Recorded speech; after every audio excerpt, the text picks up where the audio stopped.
use a lot to mitigate exposure. Without a return to work program, every case is subject to the cap or to the maximum benefit. Sure.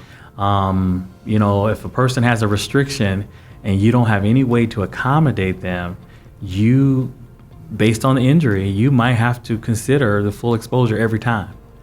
With the return to work program, I think it's a mindset thing. Okay. I think that if an employee is aware that my employer will bring me back to work, they don't ever get it in their mind that this is an opportunity for me to settle my claim and move to Mexico, or out of the country or something like that.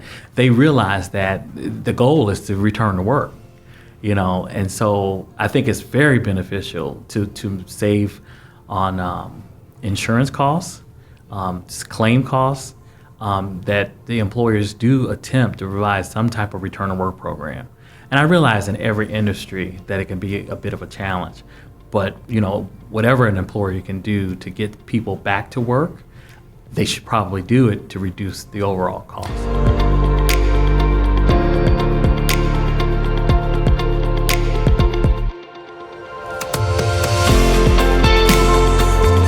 Well, we got to be clear about what the employer really can do and what they really can't do. And that's why having job descriptions are so important. Because if you rely on an employee to go to the doctor and tell the doctor what it is they do at work, it might not be the same. It might not match up with the job description. Okay. If I go to the doctor, and I really don't want to work, I'm going to tell them I lift 100 pounds and I gotta be on my feet all day and all these things, that the worst case scenario. But in essence, the real job that he's doing does not require that. Right. The real job may require occasional lifting.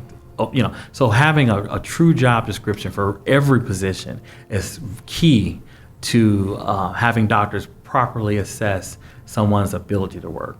Because many times they're relying on what that employee would say, and a lot of times it's not right. Right. Because in essence, they might not be able to lift 100 pounds, but they really can lift 50. And then you match that up with the actual job description, they can return to work. And you'd be surprised at how that communication gets altered.